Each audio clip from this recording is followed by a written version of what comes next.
안녕하세요. 이제 동양 철학 마지막이 될 것 같은데요. 아까 좀 유교, 불교, 도교라는 약간 다른 중국 중심의 그 종교와는 이제 완전 다르지만 동양 종교라고 할 수 있죠. 근데 우리한테는 그러니까 우리가 과거 중국과는 역사 교류가 많고 많은 영향을 받았기 때문에 유교, 불교, 도교는 사실은 쉽게 이해가 될 수 있지만 사실은 인도라는 좀 떨어진 곳에서 있었던 종교고 그다음에 힌두교는 사실 그 인도 바깥으로 많이 나가지 않았죠. 그러니까 인도라는 어 엄청나게 인구가 많은 곳에서 성장한 종교이기 때문에 신도수 그 자체는 엄청 많겠죠. 근데 우리한테는 아직도 잘 어렵고 힘든 종교인 것 같다고 생각이 듭니다. 그래서 제가 이제 힌두교 관련해서 그 교수님들을 섭외하려고 했는데 잘 안 돼서 이 수업은 제가 설명하는 걸로 그냥 끝나게 됩니다. 좀 안타깝지만 그래서 다음 또 이 수업이 더 하게 될 때는 아마 전문가 교수님들을 모시고 하면 더 좋겠다는 생각이 듭니다. 그러니까 제 이해도 좀 짧고 제가 읽은 것도 되게 제한적이라서 조금 부족함이 있을 것 같아요. 그래서 그래도 일단은 여러분이 우리한테는 낯선 종교를 한번 이해해 볼 수 있는 좋은 기회니까 잘 들어주시면 좋을 것 같고요. 어떻게 보면 이제 이 종교는 신화 바탕이 되게 커요. 그러니까 우리가 생각하는 경전 자체가 되게 그러니까 뭐 사실 성경이나 다른 것들도 신화로부터 시작된 거죠. 뭐 창조나 하지만 근데 힌두교 자체는 신화가 가장 기초적으로 깔려 있어요. 그다음에 다신교로 돼 있고 다양한 신에 대한 신화들을 바탕으로 해서 딱 이것을 어떤 경전이라고 하기 힘든 부분들이 있습니다. 그래서 조금 이야기가 어렵고요. 근데 여러분이 이제 여러 가지 베다와 같은 신화를 읽게 되면 문학으로도 이해를 할 수 있을 것 같아서 네. 신화고 문학으로 이해를 할 수 있죠. 그러니까 신도교 신자가 아니라면 그래서 조금 일반 사람들이 이해하기가 어려운 것 같아요. 그리고 어, 이 전통도 이 안에서 전통도 너무 많아요. 그래서 이것이 딱 힌두교 무엇이다. 뭐 예를 들면 이슬람의 쿠란 뭐 혹은 어, 성경 뭐 이런 것들처럼 단일한 경전 중심의 종교가 아니라서 더 어렵습니다. 그래서 여러분이 조금 생소한 그 어떻게 보면 종교이기 때문에 어렵다고 느낄 수도 있지만 이 안에서 다양한 철학과 여러 가지 종교적인 의례들이 있으니까 핵심적인 것만 좀 알고 계셔도 도움이 될 것 같다는 생각이 듭니다. 앞에 처음에 얘기 드렸던 것처럼 어, 그 이 종교인의 숫자가 신도가 9억 명 정도가 된다고 해요. 아까 얘기했지만 우리한테는 생소하지만 인도 자체가 워낙 인구수가 많고 큰 나라이기 때문에 거기에 가장 중요한 종교인 어, 이 힌두교는 여전히 중요한 종교고 어, 그 꼭 알아야 될 종교 중에 하나라고 볼 수가 있을 것 같습니다. 그래서 여러분들도 알아두시면 인도에 대한 이해도, 그러니까 종교뿐만 아니라 인도에 대한 이해도 될 수 있을 것 같습니다. 그리고 가능하면 나중에 여러분들 다양한 인도 신화를 담고 있는 이야기를 들어도 문학적으로도 도움이 되는 거니까요. 나중에 시간이 되시면 그런 책도 읽으면 좋을 것 같습니다. 그래서 오늘은 그러니까 인터뷰한 교수님을 설명할 내용은 없네요. 그래서 일단 제가 설명한 이야기로 바로 들어가실 텐데요. 좀 더 지루할 수도 있을 것 같습니다. 그래서 제가 나중에 수업 유튜브에서 관련 영상 같은 거를 추천을 해서 올려드릴 테니까 그 수업을 들으시면서 그런 영상을 보셔도 도움이 될 것 같습니다. 예, 그러면 제 설명으로 수업을 시작을 하도록 하겠습니다.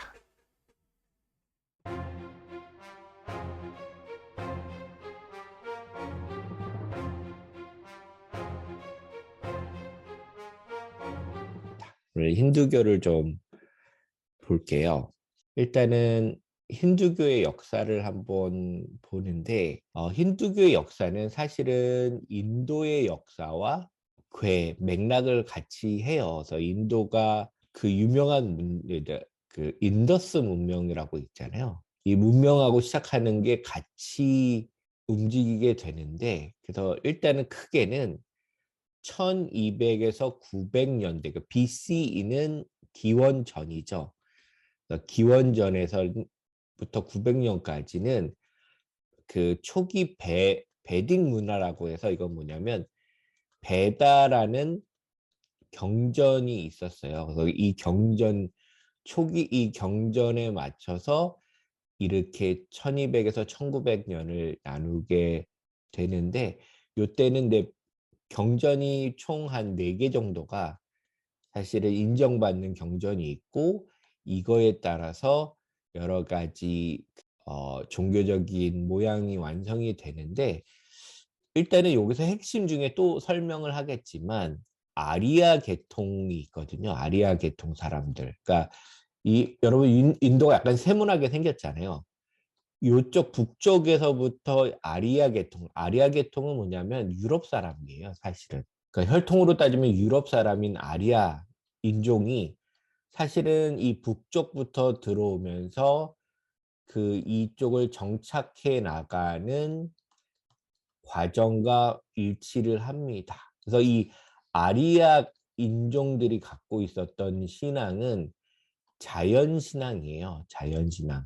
그러니까 모든 것에는 신이 깃들어져 있다라는 생각이에요. 그 자연의 법이라고 그러죠. 보통 그리스 로마 신화도 자연신앙 중에 하나예요. 그리스 로마 신화에 나오는.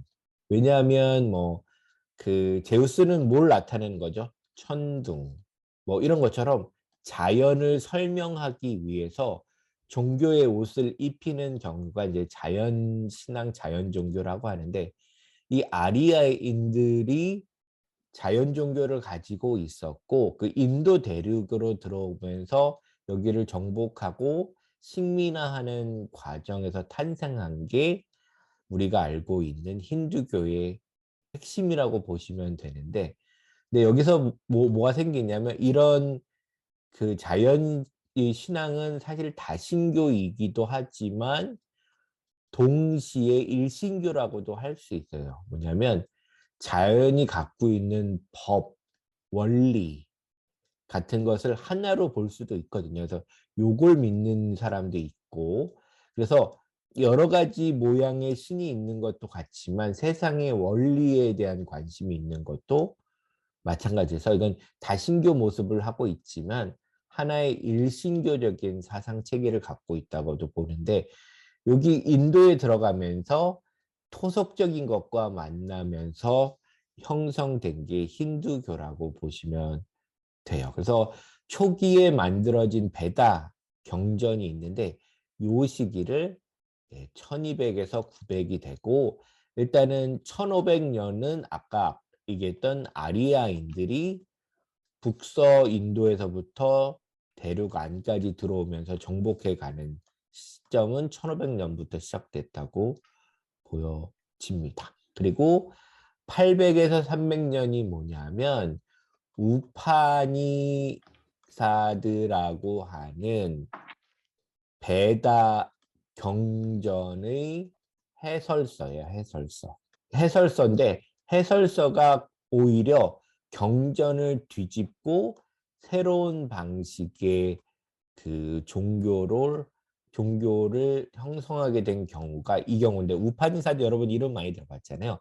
베다 경전의 해설서지만 이 경전의 해설서를 뒤집고 새로운 방식으로 해설을 했던 것이 이렇게 됩니다. 중요한 게 우파니사드가 이제 쓰여지게 되겠고 이다음부터는 기원 후가 되겠죠. 325년 무슨 구파 제국 뭐 이렇게 되겠고 이렇게 그 제국이 여러 가지로 쪼개지고 이렇게 되고요.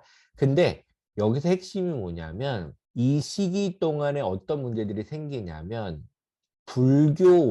불교한테 자리를 뺏겨요. 왜냐하면 여러분도 알고 있지만 이 힌두교가 갖고 있는 문제는 뭐냐? 카스트 같은 엄청난 계급 제도를 가지고 왔어요. 왜냐하면 아리아인들이 가지고 왔던 종교는 자연 종교였고 거기서 중요한 게 뭐냐면 제사라는 집회들, 신에게 드리는 제사를 누가 하는 거냐면 제사를 드릴 수 있는 계급을 아리아인들 중심으로 하게 됐어요. 그래서 이 사람들한테는 브라만이라고 하는 자기의 특권층을 주고 사람들을 나누게 됩니다. 그래서 세상의 모든 것은 이 신과 이 제사를 통해서 움직이기 때문에 이거를 제외한 것들은 중요하지 않은데 아리아인들이 이걸 특권층으로 독점을 하게 되고 이 나머지 계층에서는 아무것도 움직일 수 없는 속박을 가져오게 됐어요. 그래서 문제는 뭐냐면 우리가 불교를 배웠잖아요. 불교에서는 해탈의 과정을 누가 할 수 있냐면 아무나 할 수 있는 거예요. 아무나 시타르타 석가모니처럼 아무나 자기가 수련을 통해서 해탈을 할 수 있는 거라면 그 힌두교 체계에서는 어떤 계층들은 그것이 불가능해요. 자기의 노력으로도 이 해탈의 과정을 갈 수 없어요. 태어난 게 뭐냐면 불교라고 보시면 됩니다. 불교는 그런 걸 극복하고 누구든지 수행을 통해서 해탈로 갈 수 있음을 보여줘서 이 당시에는 뭐냐면 불교가 밀려나게 되고 또 문제는 우리가 6, 7세기 때 발생했던 종교 저번에 배웠죠. 뭐냐면 이슬람이 또 등장을 하는데 이슬람이 사실은 이 인도에 여기에 자리 잡게 되죠. 여기서 이제 이슬람이 들어오게 되는데 문제는 이슬람도 뭐예요? 여러분 이슬람 기억나시죠? 이슬람은 우리가 지금 생각하는 것과 달리 공동체 안에서는 엄청나게 평등했어요. 이 안에 이 공동체에 들어오는 사람은 누구든 이 공동체의 보호를 받고 그 알라 신의 사랑을 받을 수 있다고 주장하는 종교였어요. 그렇기 때문에 이쪽에서는 거의 이슬람의 영역으로 다 들어오게 되고 이때 800년대 초쯤에 실제로 우리가 알고 있는 힌두교가 다시금 하나의 종교로 떠오르게 돼서 현재의 모습이 됐다고 보시면 됩니다. 그래서 두 가지로 쪼개는 것 같아요. 이쪽까지는 선사적인 힌두교라고 부르고 이럴 때는 근대적인 지금의 힌두교라고 나눠서 얘기를 합니다. 그래서 일단 힌두교는 두 개로 쪼개졌고 이 중간에는 이슬람과 불교를 통해서 사실은 힌두교는 약간 밀려났다고 보시면 되겠습니다. 그래서 이런 두 가지 역사적 간극이 있다라는 거 보시면 되고 그다음에 재밌는 거는 여기가 사실은 여러분 알겠지만 이 북부가 사실은 파키스탄이잖아요. 사실은 영국이 이 인도를 식민지로 삼고 했을 때는 파키스탄과 인도는 구별이 되어 있지 않았지만 영국이 나가면서 이게 경계를 걷는데 경계를 걸 때는 핵심 중에 하나는 파키스탄은 힌두교였고 파키스탄은 이슬람이었고 인도는 힌두교라고 했고 사실은 이 북부 지방의 갈등은 커요. 뭐 때문에? 종교적인 갈등이 여전히 지금도 남아 있고 여러분 영화 같은 데 많이 보면 힌두교들이 무슬림을 탄압하고 폭력을 가하는 경우도 있고 또 반대도 많고 그렇습니다. 그래서 우리가 알고 있는 종교는 힌두교는 9세기 정도에 다시 시작됐다고 보시면 됩니다. 요거는 통계적인 걸 좀 갖고 왔는데 종교는요 11억 정도 돼요. 근데 여기에 대부분 인도겠죠. 인도네시아도 사실은 인도네시아도 두 가지로 쪼개져 있죠. 하나는 힌두교랑 그다음에 이슬람으로 쪼개졌는데 뭐 발리 같은 경우는 이제 힌두교를 많이 생각하는데 네, 이제 문제는 인도의 인구가 너무 많다 보니까 힌두교도 사실은 적지 않은 종교를 이루고 있는 거죠. 그래서 어떻게 보면 여기 있는 것처럼 힌두교는 기독교랑 이슬람 다음 중에 가장 큰 종교이기도 해요. 예. 왜냐하면 그 인도의 국가가 너무 많아서 그런 거죠. 사실은 이제 동남아시아에 좀 있고 그다음에 80%는 다 어디 있다? 그 인도에 있는 인구가 많이 믿기 때문에 대부분 80% 이렇게 있습니다. 그래서 힌두교는 철학, 명상 이런 것하고 좀 연결이 많이 되어 있죠.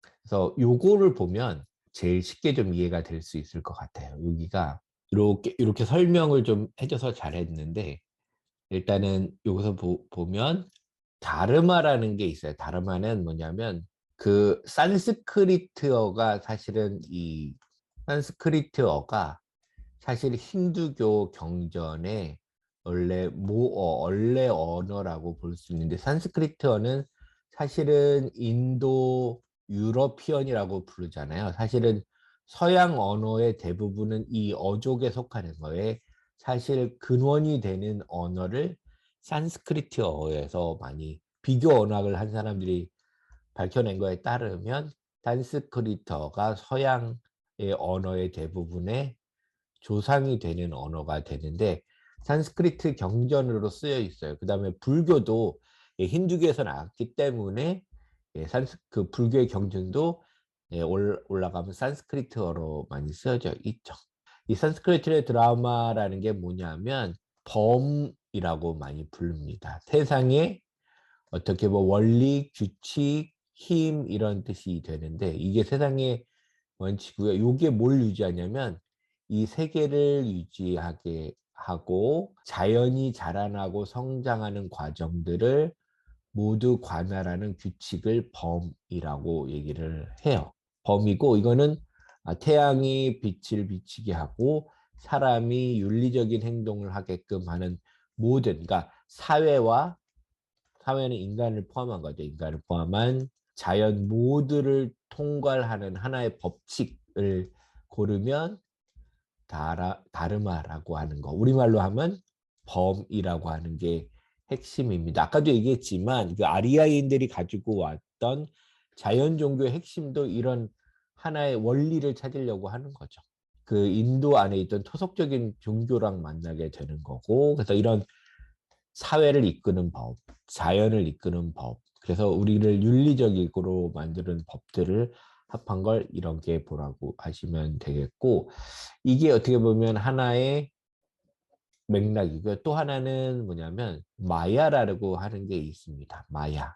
마야는 뭐냐면 우리가 살고 있는 이 세상은 하나의 환영일 뿐이라는 얘기를 해주는 겁니다. 이거는 힌두교의 중요한 것 중에 하나가 환생, 달 이런 것들 우리가 사실 이걸 불교에서 찾잖아요. 보통 불교에서 많이 찾고 있는데 사실 이거의 원류는 힌두교에서 온 거라고 보시면 될 거고 근데 아까도 얘기했지만 힌두교는 이거를 되게 폐쇄적으로 이해를 했어요. 그러니까 어떤 계층만 가능한 거고 아무도 할 수 없는 그러니까 이건 아무나 할 수 없는 거라고 막아놨다면 불교는 이걸 열어놓고 누구나 가능한 걸로 바꿨다는 의미에서 좀 달라질 수 있는데 우리는 여기 아트마라는 게 있어요. 아트만이죠. 아트만. 아까 얘기했던 요거는 범이고요. 이 아트만은 아예요. 그래서 범아일체라고 하잖아요. 보통 여러분 불교에면 범아일체는 세상의 원칙, 규칙, 힘이 나와 일치하는 경우를 보통 해탈이라고 합니다. 그러니까 세상의 원리가 내가 보는 인식하고 일치하도록 되는 거. 그럼 내가 뭘 보냐면 세상을 나의 눈을 세상 전체를 볼 수 있는 것과 일치되는 게 이게 해탈이라고 하는데 이것도 또한 힌두교적인 철학의 핵심이기도 해요. 인간은 육체랑 달리 정신은 죽지 않는다고 생각을 했어요. 그래서 한 번의 육체에서 잘못한 것은 다 정신은 육체는 계속 육체 1, 육체 2, 육체 3 이렇게 육체들이 바뀌어 가지만 이게 똑같은 건 뭐냐면 하나의 정신이에요. 그래서 이때 잘못한 것을 다시 다음에 연속해서 그걸 고치고 다시 태어나고 또 뭐 잘못하면 또 못한 걸로 태어나고 해서 끊임없이 이 정신이 이 범을 이해할 수 있도록 가야 하는 건데 사실 이게 끊임없이 열려서 이루어지기 때문에 하나의 삶은 여러분이 사는 삶은 무대라고 봤어요. 무대. 그러니까 여러분은 뭐냐면 지금 살고 있는 건 연극의 하나의 무대 같은 거라서 요것은 실제가 아닌데 여러분 실제로 느끼고 살아가는 거라고 봤어요. 그래서 여러분의 삶은 하나의 우리가 리얼리티라고 보는 거는 환상일 뿐이다. 그리고 이것은 세상을 육체적으로 물리적으로 드러나는 것을 바탕으로만 보는 거고 실제로 죽지 않고 계속되는 정신을 보지 못하는 거고 그렇기 때문에 이기적으로 행하는 것이다. 이걸 그 눈에 보이는 그걸 믿는 게 아니라 그 밑에 깔려 있는 진짜를 볼 수 있는 걸 통해서 있는 그대로를 보는 것이 되게 중요하다. 그래서 가짜와 무대와 진짜를 분리할 수 있는 것이 중요하고 그런 것들을 보는 것들이 차이를 아는 것들이 여기서 얘기하는 마야라고 보시면 됩니다. 이게 핵심이 되겠고요. 그다음에 여러분이 잘 알고 있는 문학 작품이 있어요. 이 힌두교 문학 작품이 있는데 이거는 단순히 이거는 경전은 아니고요. 경전은 아까 뭐라 했죠? 베다 문학, 베다 경전이 있고 그다음에 우파니사드 같은 게 경전이고 이거는 문학 작품인데 라마야나랑 바라타라는 게 작품이 있어요. 그래서 이런 것들은 아주 유명한 작품 중에 하나고 근데 문제는 뭐냐면 너무 길어요. 먼저 바가바드 기타 요거 한번 읽어보려고 하는데 이것도 좀 지루하긴 하더라고요. 그래서 이 책 같은 게 이제 대표 유명적인 서사시인데 이런 이름을 알아두면 되게 좋습니다. 근데 대부분 이제 그 당시에 왕국에서 일어났던 여러 가지 일들을 통해서 어떤 건 덕이 되고 어떤 일을 해야 되고 이런 것들을 설명해 주는 얘기가 되는데 요것도 유명하고 요것도 번역이 되어 있습니다. 우리나라도. 이것도 번역이 되는데 완역은 안 된 걸로 알고 있어요. 완역. 예, 요거는요. 여러분 일리아드 오디세이 아시죠? 일리아드 오디 오디세이라고 오디세이아라고도 하고 호모가 썼다고 하는 서양 고전의 첫 번째 책이다. 인류의 첫 번째 책이라고 생각하는 일리아드 오디세이가 에 곱하기 10배래요. 총 양이. 그러니까 여러분 이것도 되게 길거든요. 사실 이 두 작품을 합친 것보다 10배의 길이니까 상상도 못할 정도로 길고 아마 번역도 발췌 번역일 거예요. 여기서 꺼내서 이 얘기를만 전달한 거라서 그래서 여기서 나온 책이 제가 읽었다고 하는 바가바드 기타라는 짧은 책이에요. 짧다고 해도 이것도 한 300페이지가 될 텐데 이게 뭐냐면 그 당시에 크리슈나라는 사람이 자기 왕이었던 이건 마차를 모는 사람이었고 그 당시 아르주나라는 사람이 사촌끼리 싸움 전쟁을 하게 됐을 때 그 전쟁이 가져오는 의미에 대해서 고민하고 있었을 때 크리슈나라는 마차몰이꾼이 이 왕과 하는 대화를 기록한 게 바가바드 기타라는 작품이 됩니다. 예, 뭐 이런 그러니까 여러분들이 이런 것만 기억을 해주시면 될 것 같아요. 이런 서사시들이 있었다. 그리고 대충의 이야기들은 그런 거다. 그래서 이제 힌두교의 경전 외에 이런 작품들이 있다라고 보시면 되고 이런 건 여러분들이 봐도 상식이고 그 다음에 이제 그 세계문화 고전을 이해하는 것도 되는 거니까 뭐 보면 될 것 같습니다. 그래서 이제 경전에 대해서 한번 보는데 아까도 얘기했지만 요거는 이제 문학 작품이고요. 얘는 베다 경전인데 이게 아리아인들이 1500년부터 인도 대륙에 들어와서 이쪽을 정복하고 식민지하는 과정에서 토착 종교와 섞여가면서 만들어진 경전라고 합니다. 이게 4개 정도가 되는데 힌두교의 원래 기본이 되는 경전이라고도 할 수 있고 영적인 뭐 진리를 담고 있는 어떤 가르침에 대한 목록이 되는데 그래서 여기서 생각해 볼 거는 우파니샤드라는 게 있어요. 그래서